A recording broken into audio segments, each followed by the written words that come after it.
Estamos vivendo dias tensos em que Israel novamente está no centro das acusações globais. Na ocasião desta gravação, a ONU tentou aprovar uma resolução contra Israel a favor do terrorismo do Hamas e contra Israel. Nós vemos todos os dias na mídia internacional e na mídia brasileira políticos, influenciadores. Há uma reunião de artistas no Brasil exigindo que o governo brasileiro aplique sanções, rompa laços diplomáticos com Israel, mais ainda do que já foi rompido. Isso está acontecendo agora. Mas ao mesmo tempo, nunca antes na história do Brasil, os brasileiros tiveram tanto interesse pelo povo de Israel. Porque o povo de Israel é melhor que os demais povos? Não. Porque existem valores, existem códigos, existe um mistério por trás da prosperidade judaica. E neste podcast você vai entender o que torna Israel o centro das atenções, tanto de coisas positivas como a prosperidade judaica, quanto da guerra, né? Então, acompanhe com a gente a Parashá Nassó nesse podcast, nesse bate-papo com Shemuel Zakkai, que traz importantes aspectos da vida judaica, desde a relação entre o marido e a esposa, até a relação comunitária, as leis da pureza, a reparação e confissão, os votos, né? Quando você tem que se separar da sociedade para viver um voto, para se colocar na presença de Deus de forma diferente, de forma elevada, a bênção sacerdotal, o código que funciona para a comunidade, para o coletivo. Gente, a vida não é preto no branco. Sim, em alguns momentos ela precisa ser clara, mas na maioria dos momentos não.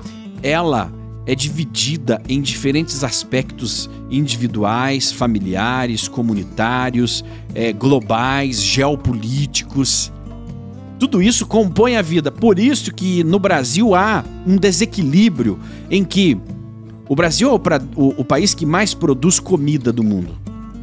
O agro brasileiro é bilionário. Só nos primeiros 4 meses do ano, o Brasil, o país, o governo, arrecadou de impostos 1 trilhão em 4 meses. E você arrecadou quanto em 4 meses?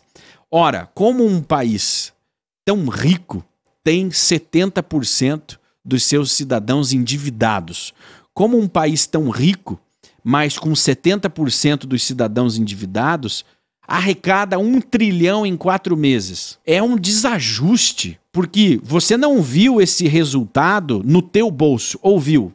Esse 1 trilhão em 4 meses do governo refletiu no teu bolso?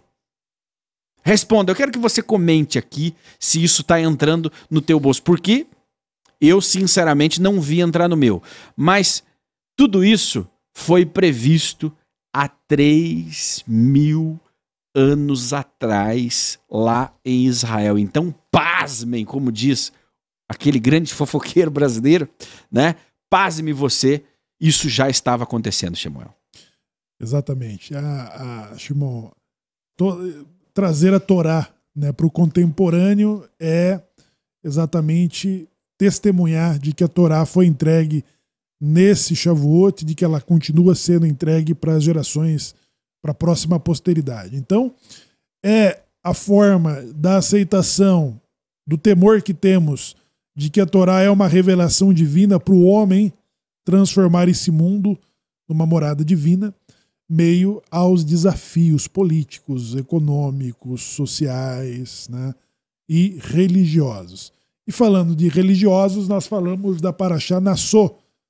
Parashá Nassó, que também ela começa exatamente dando continuidade ao que vai ser o censo que define quem são os levitas em relação aos primogênitos, suas funções e distribuições dentro do serviço do Mishkan, que seria substituído pelo templo, que seria substituído pelo que hoje é as sinagogas de todas as linhas judaicas, por onde quer que ela se encontre, e também uma importante inserção que temos aqui sobre a participação das lideranças das tribos, que entrega somente após a inauguração as suas doações para o Mishkan.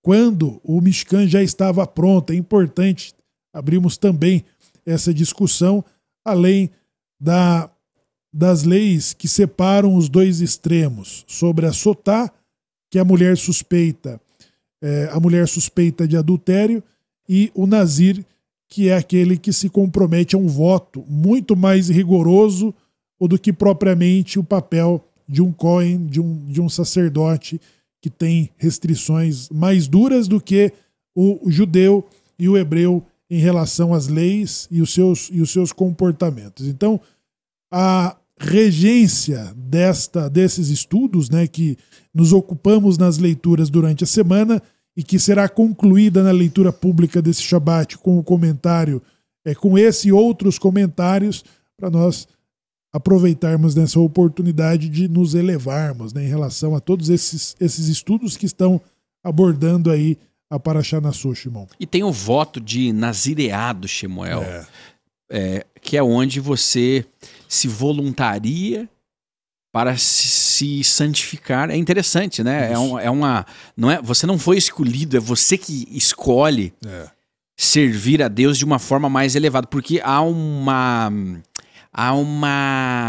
separação literal das coisas cotidianas, mas ela é 100% voluntária, né? Porque você promete. É um voto. É uma necessidade sua em servir a Deus de forma mais elevada, e isso vai elevar você. No caso, nós temos alguns exemplos da Torá. Isso te eleva, isso eleva a comunidade, isso eleva o país, isso eleva o mundo. Uma vida dedicada, mas ela precisa ser separada. Nós temos um exemplo clássico, bíblico, uma história muito famosa, que era contada no meu tempo de escola, na 2ª, 3ª série, a história de Sansão, né? Sansão, ele foi prometido, né? E depois serviu aos interesses sagrados. E a história de Sansão é típica, né? É uma história dramática e mostra a justiça divina, mostra as falhas humanas, o quanto o ser humano, embora elevado, faz péssimas escolhas, né? Sim. E as consequências dessas escolhas, que não afetavam somente a ele, o Sansão, mas afetaram o povo de Israel, o país, a nação. O Sansão, com a sua história heróica, ele era um juiz, né? Ele era um juiz. Ele era um dos juízes que julgaram antes da monarquia ser estabelecida pelo último juiz Samuel, o profeta. E ele veio com um adicional, né? Além das suas habilidades políticas que ele tinha que ter, ele tinha restrições que, para um monarca do tempo de Shinshon, Sansão, que o monarca, para estabelecer aliança com outros países, como fez o rei Salomão, por exemplo, ele se casou com dezenas de mulheres para estabelecer alianças, né? Mulheres estrangeiras para estabelecer alianças políticas, né? E isso se tornou para Shilomo um laço, uma armadilha. Ao mesmo tempo, o Sansão não poderia se casar com estrangeira, né? Ele tinha votos restritos, ou seja, só poderia se casar com alguém da comunidade, e ainda restrições mais duras sobre a alimentação, de que um levita não era proibido, um sacerdote não era proibido, o nazir sim. E ele nasce com esse voto. Ele nasce sob as condições do voto de nazir, de que os seus pais tiveram que observar, e que a partir dos 13 anos em diante ele mesmo se responsabiliza, sendo preparado para um papel político e uma política externa muito hostil. A exemplo até do que nós vivemos hoje, né? Ou seja, a era uma guerra total, né? Com os palestinos. Com os filisteus, Olha que interessante, né? Nós estamos vivendo hoje uma guerra com ali o Hamas, que levanta uma bandeira supostamente palestina, né? Lembrando que Palestina... Olha só, você vai entender agora, porque essa bandeira palestina hoje, ela não é legítima, porque não existe povo palestino, certo?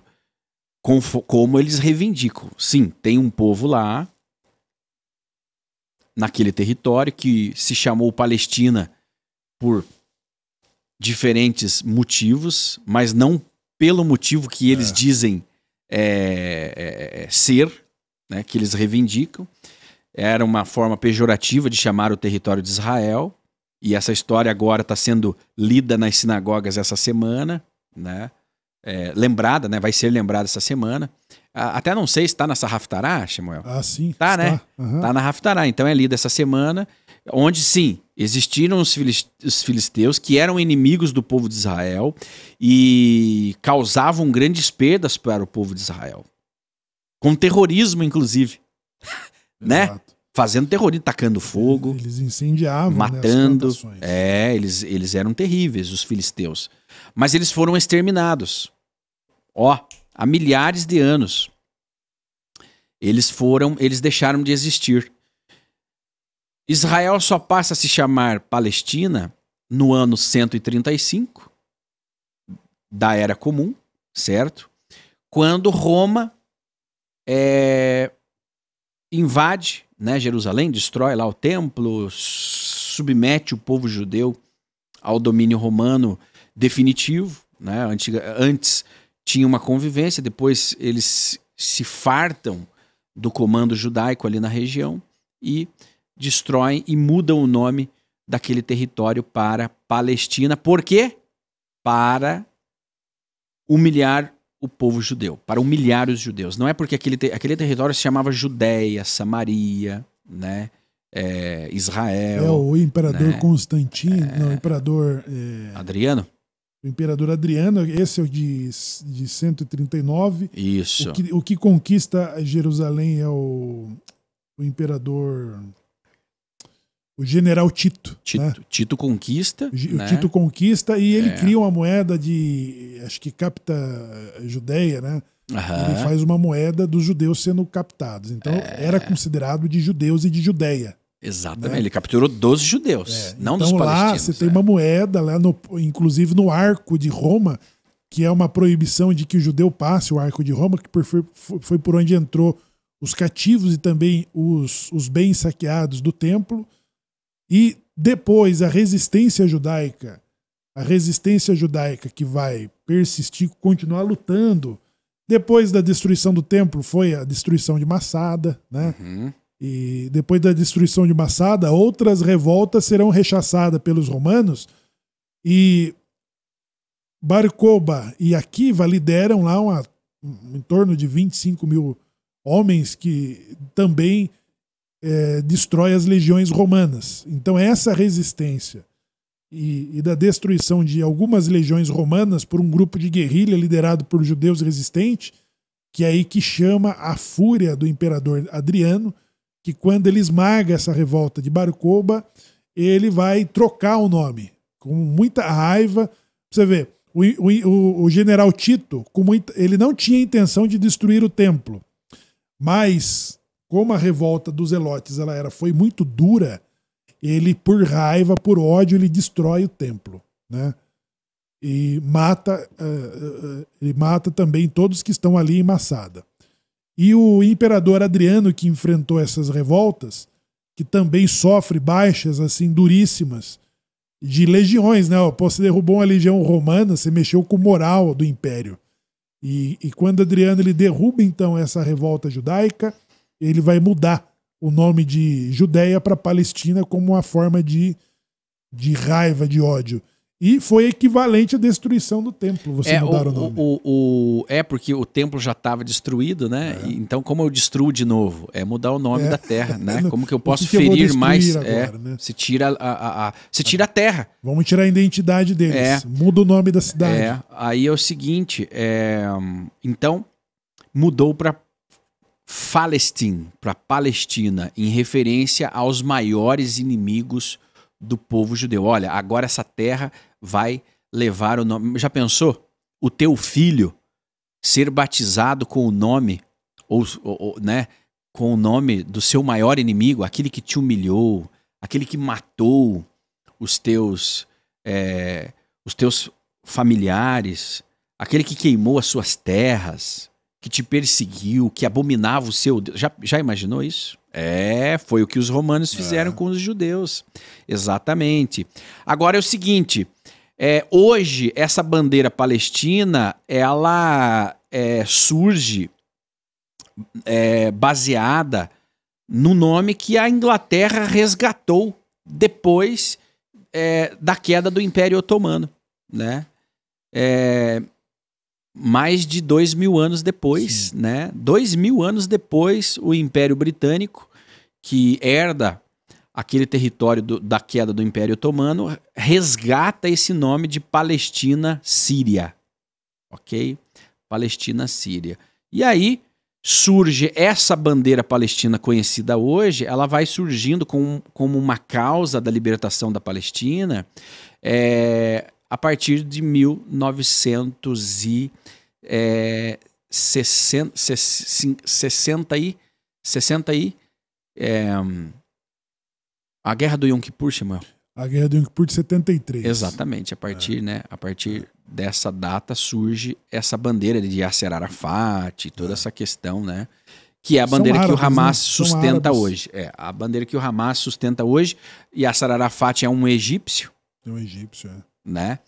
E ela surge, inclusive, dentro do Egito, né? Como uma resistência. Nós abrimos esse parênteses porque é pertinente a temática, porque é uma coincidência. Nós estamos estudando sobre os filisteus e hoje Israel está em guerra, não com os filisteus, mas com essa nova Palestina. Veja que há um envolvimento espiritual tão grande que esse inimigo ele é representado hoje. Em quase todas as porções, né? Exatamente, esse inimigo é representado hoje com a mesma violência que ele quando ele existia lá há mais de 3.000 anos. Porque né? O Nazir do Sansão, ele vem como uma missão política e militar, né?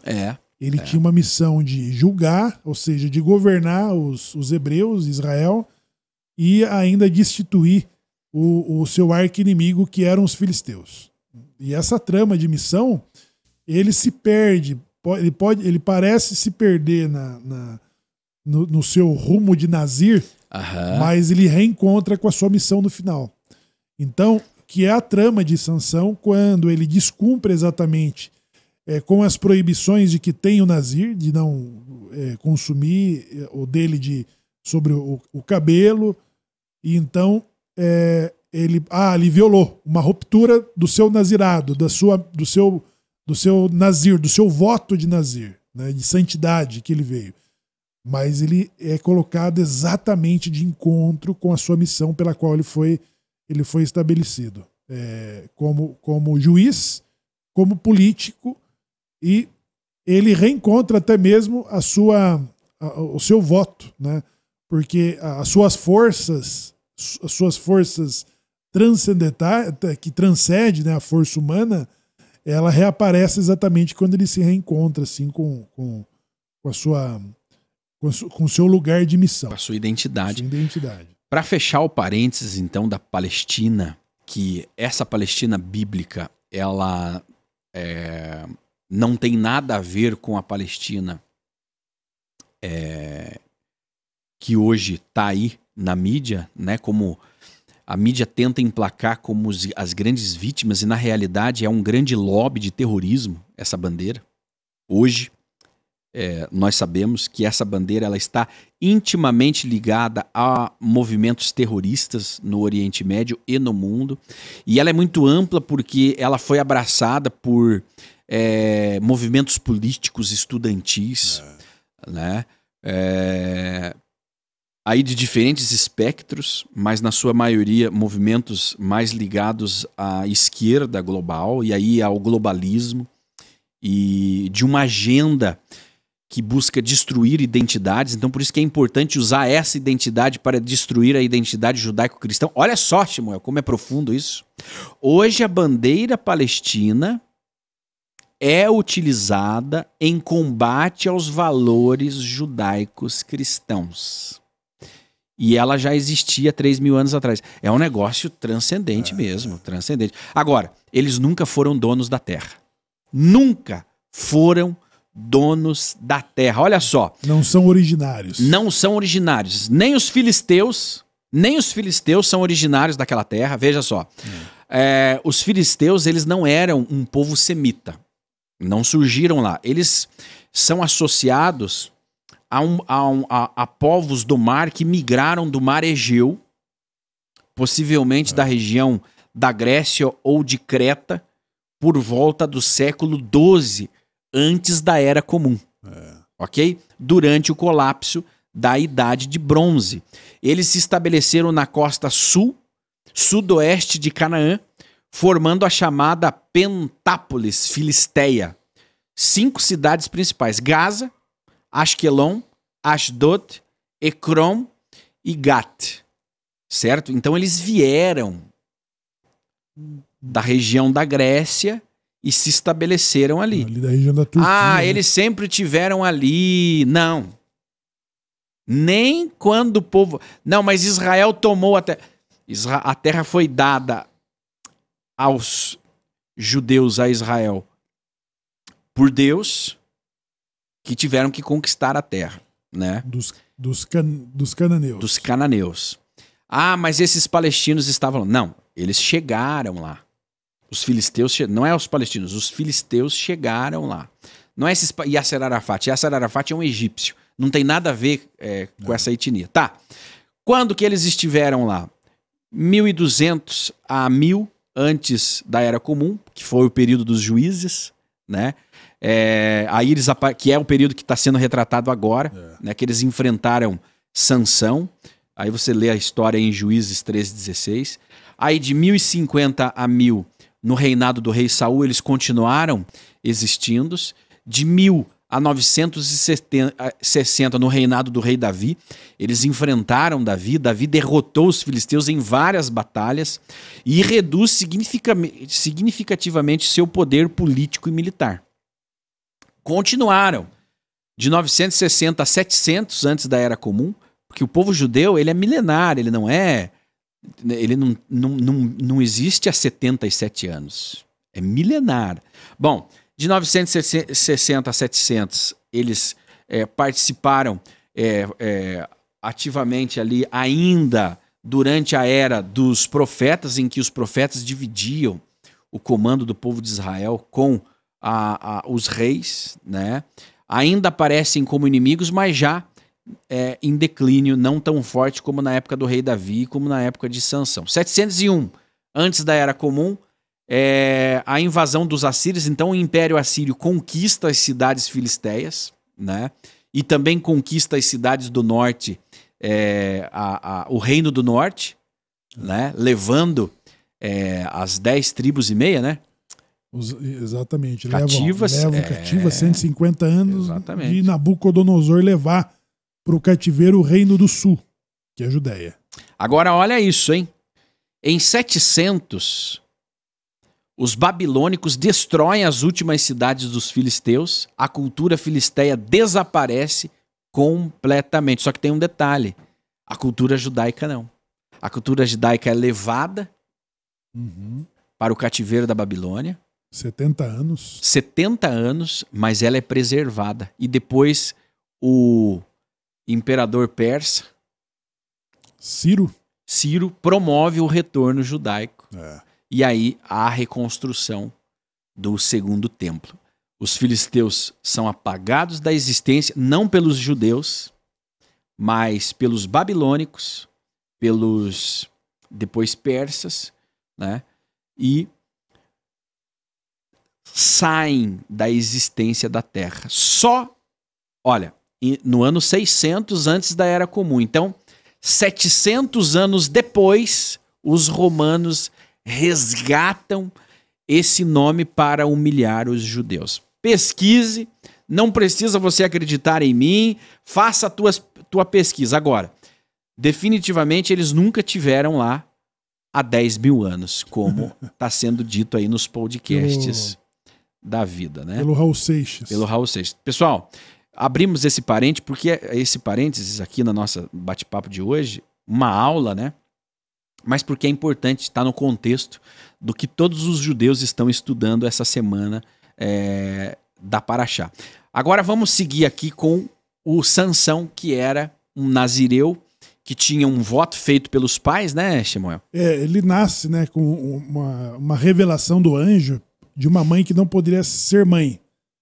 Então ela recebe a promessa de que ela será mãe, já tendo os cuidados de um nazir. Eles deveriam educar esse menino de forma das restrições severas, né, são duras, para que ele se tornasse também um juiz com a missão política e militar contra os filisteus. Então, ele veio e cumpriu essa missão com todos os seus desvios. Como o Shimon disse, a história é preto no branco, não tem romance.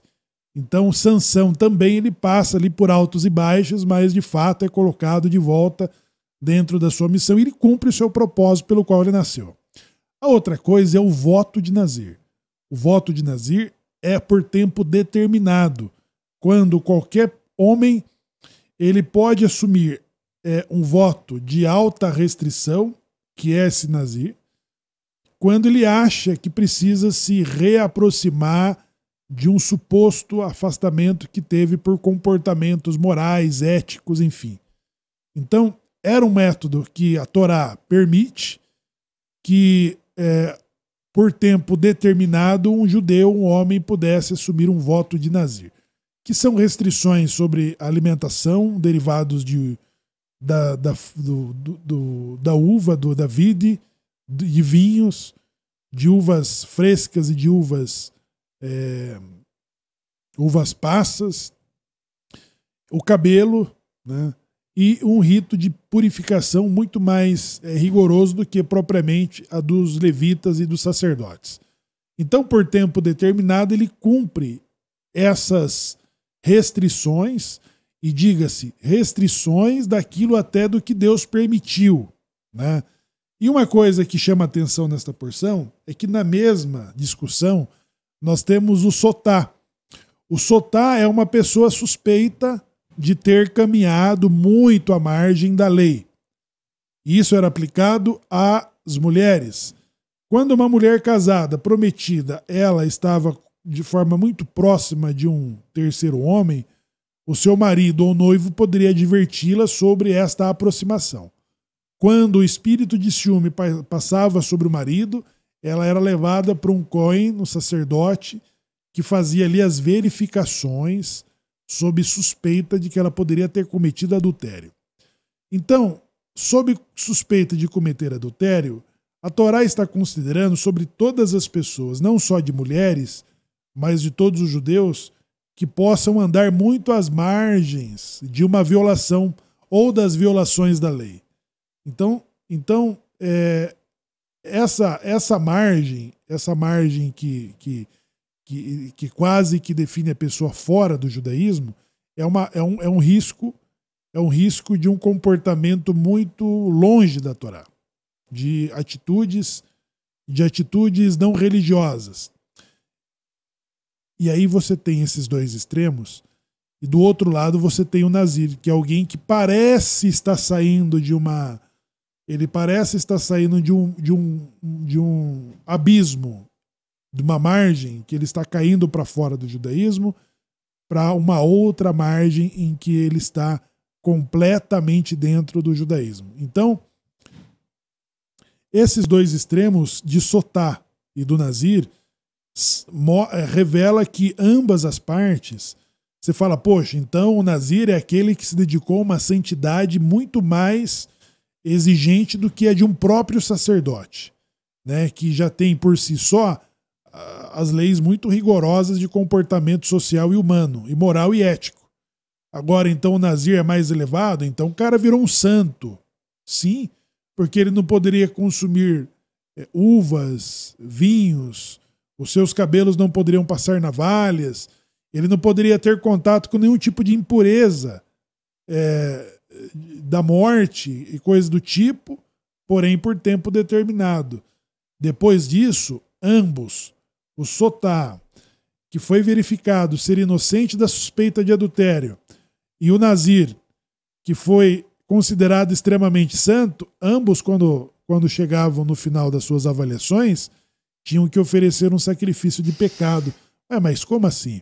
Como que alguém que se dedicou a votos de santidade ainda tinha que oferecer sacrifício pelo pecado? Porque pode parecer que alguém que andou muito às margens da lei, né, a ponto de ser suspeita de violações, ele oferece um sacrifício de pecado. E como que um outro alguém que se comprometeu a votos de santidade também tem que oferecer sacrifícios de pecado? Como que isso pode ser comparado? Porque é pecado. Algumas isolações sociais é considerado pecado. Né? Quando você se priva de ter contato com pessoas, quando você se priva de ter uma vida social além da sua família e da sua comunidade, de que o nazir tinha que ter essas restrições. Você comete pecado quando você faz restrições de coisas que Deus permitiu, como se alimentar. Tem certas alimentações que, inclusive, a uva e o vinho, eles são usados para a santificação dos dias. Ele não podia santificar o Shabat, ele não podia, né? Desses derivados da uva, ele não poderia fazer uso nem se aproximar. Então, quando você tem que fazer restrições sobre aquilo que Deus permitiu, que você tem que ter um isolamento social além do que você tinha, então você cria uma...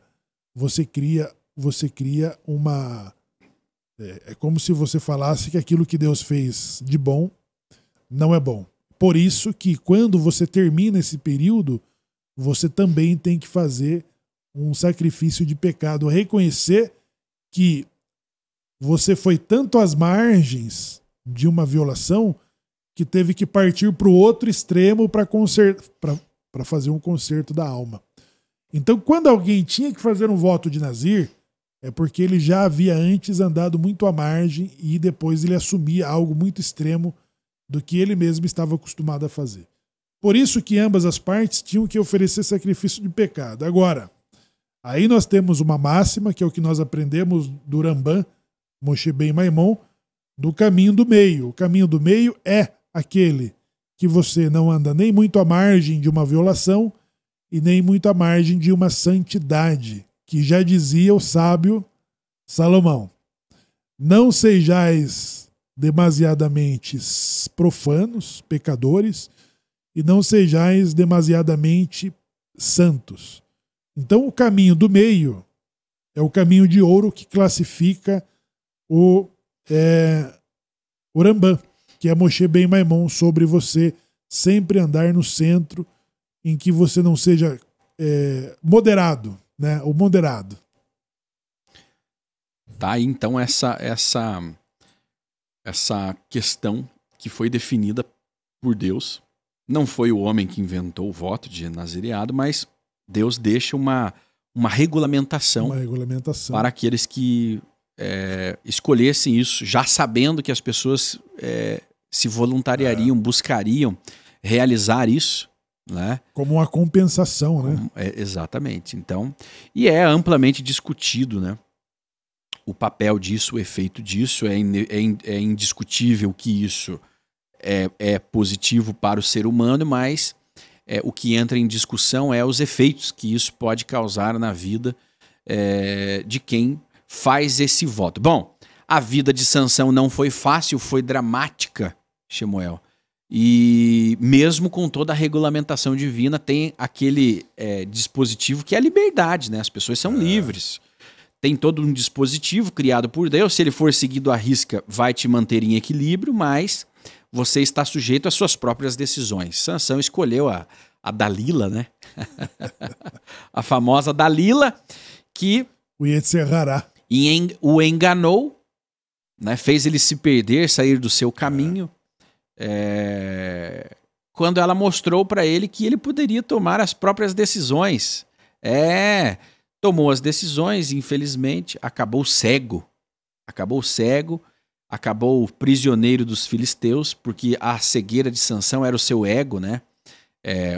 Que foi despertado pela Dalila, que era o seu Yetzer Hará, e esse ego acabou deixando Sansão cego. E cego, ele se tornou prisioneiro dos seus maiores inimigos. Quem é o seu maior inimigo? O que desperta o teu ego?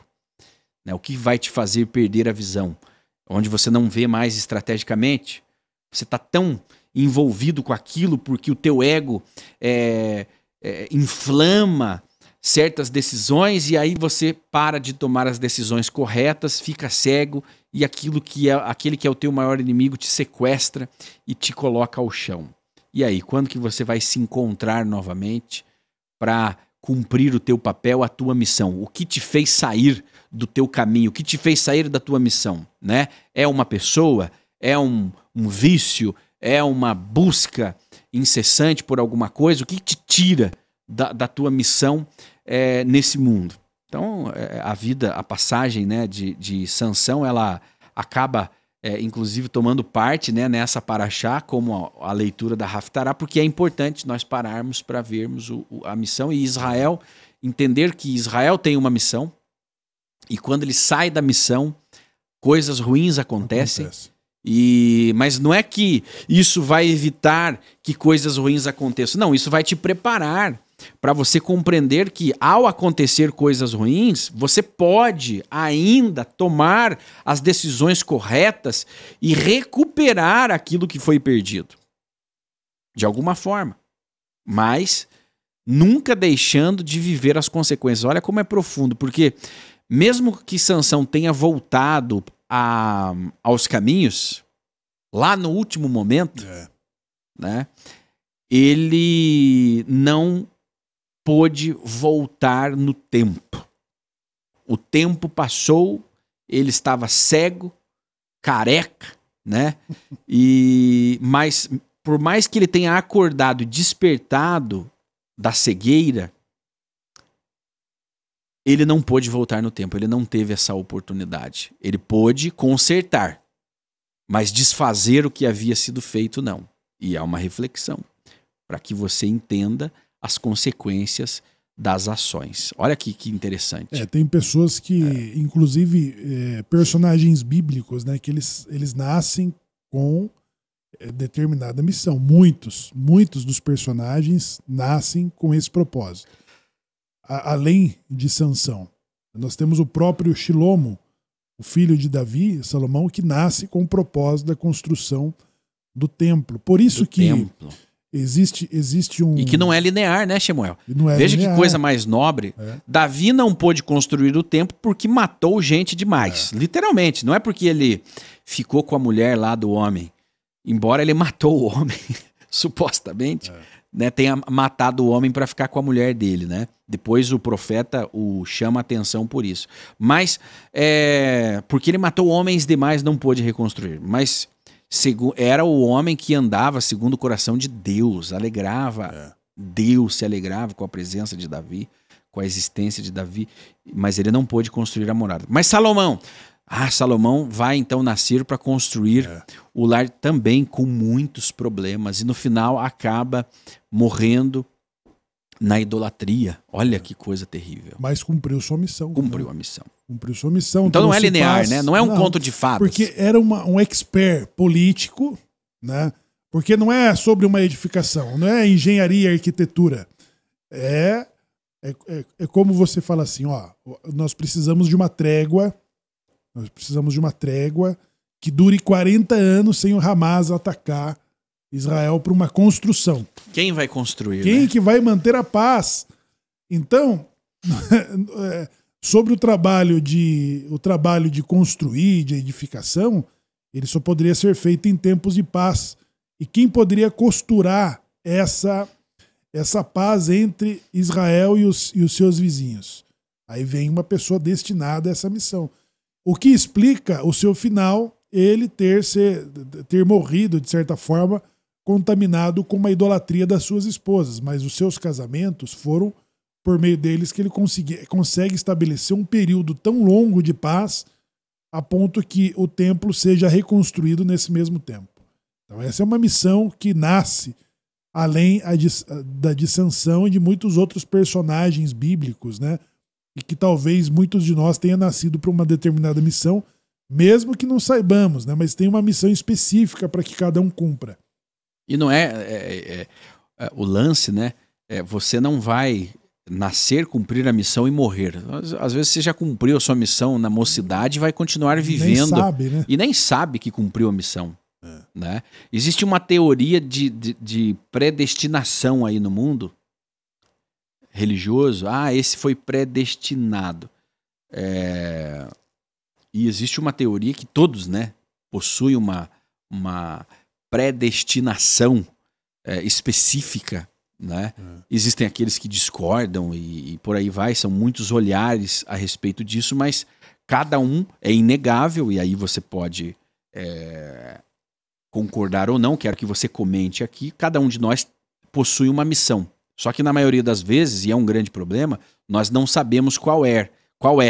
E você não saber para que você existe é uma das piores punições que um ser humano pode viver sem um sentido na sua vida. É uma crise existencial, né? Depressão, você simplesmente não é um ser humano. Porque ser humano é saber por que você está aqui. E é uma das maiores buscas. Eu quero que você pegue o teu Google agora e pergunta aí pro GPT, pro Gemini, para quem for aí, o que as pessoas mais buscam nesse mundo? Primeiro é o dinheiro. Como ganhar mais dinheiro? Como ter dinheiro? E em segundo lugar, sentido na vida. Por que eu tô aqui? E aí elas buscam um senso de pertencimento. Qual é a minha missão nesse mundo? Né? Então... A Torá, ela cria, então, ela vai criar esse parâmetro, né, para você adotar um comportamento por tempo determinado. Por tempo determinado, acho que foi só a Sansão e outras personagens que tiveram já nasceram com esse chamado de Nazir, né, de um voto mais elevado. Mas para os outros era um voto que tinha prazo para determinar.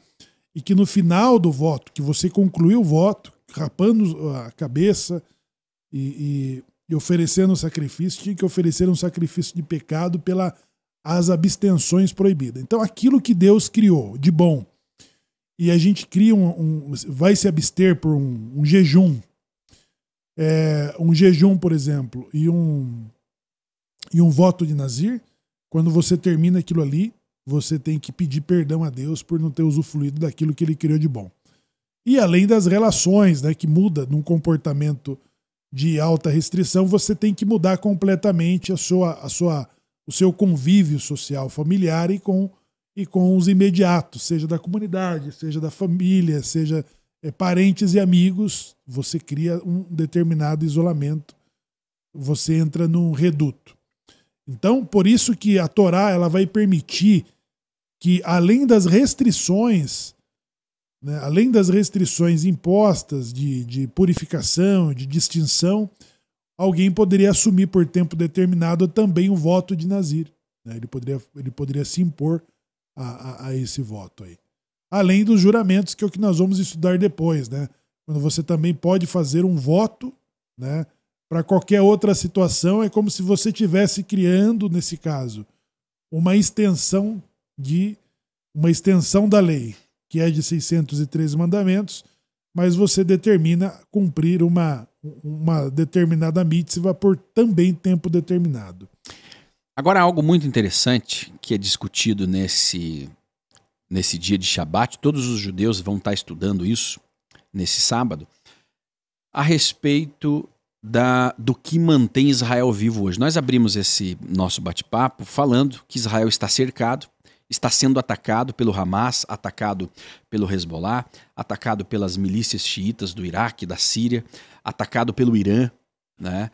Pelos Houthis no Iêmen.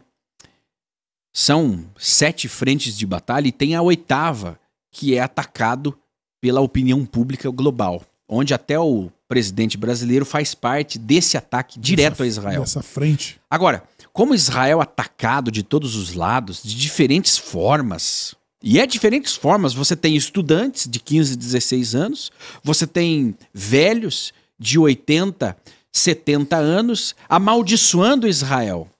Você tem diferentes etnias, diferentes culturas, você tem todo tipo de comportamento humano olhando para Israel e detestando Israel. Agora, como que Israel continua em pé, continua vivo? E aí eu volto para a história dos filisteus, que 600 anos antes da Era Comum foram exterminados pelo Império Babilônico, que invade Israel, invade aquele território e massacra os palestinos, e é o fim dos filisteus, os filistins, né? É o fim deles. Mas por que Israel, que estava lá, no mesmo território, não foi exterminado? Qual é a diferença?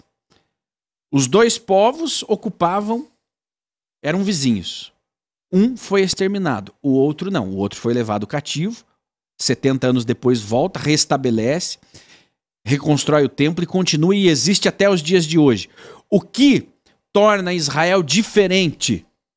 Qual é o segredo da proteção de passar por diferentes impérios, diferentes domínios, passar por holocausto, inquisição, massacres e continuar vivo? É algo que é tratado nessa paraxá e passa desapercebido, porque o sistema não quer que você saiba isso, o sistema não fala sobre isso, a novela da Globo não vai colocar isso na sua trama principal. E a paraxá, sim, então se você está dentro de uma sinagoga, você sabe, se você não está, você não vai saber. A bênção sacerdotal, Birkat Kohanim Shemuel, o código que é dito todo Shabat na sinagoga, de forma comunitária, que mantém Israel até os dias de hoje. Olha o poder desse código.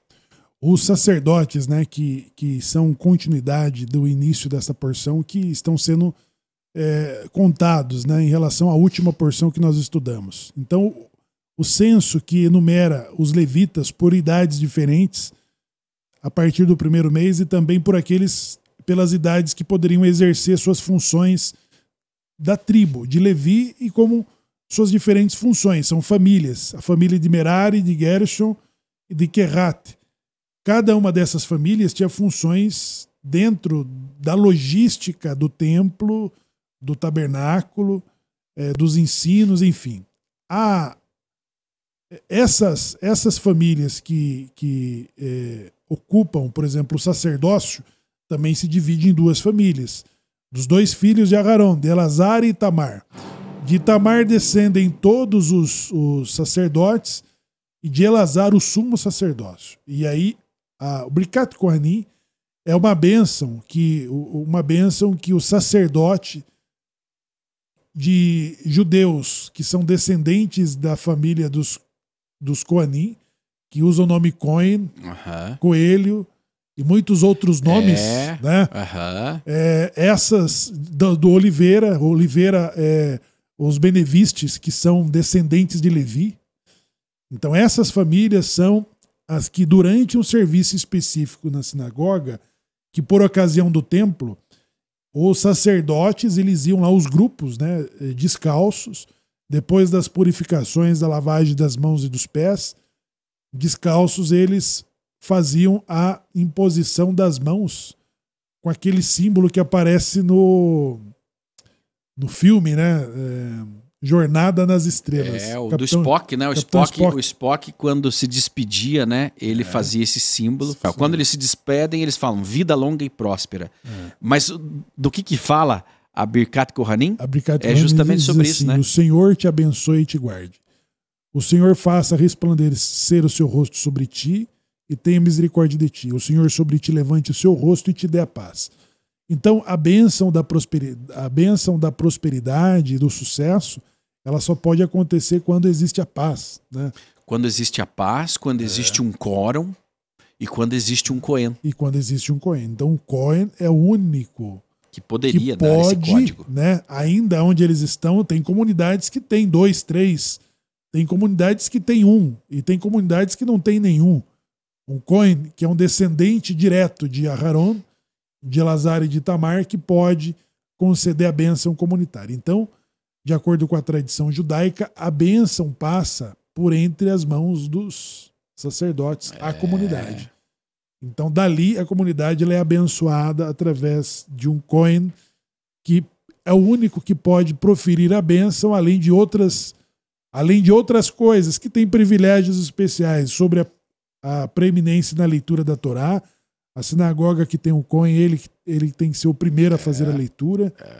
É ele que pode receber o Bidyon Raben, o resgate do primogênito sobre as moedas de pratas, que eu não me lembro se são 5, né?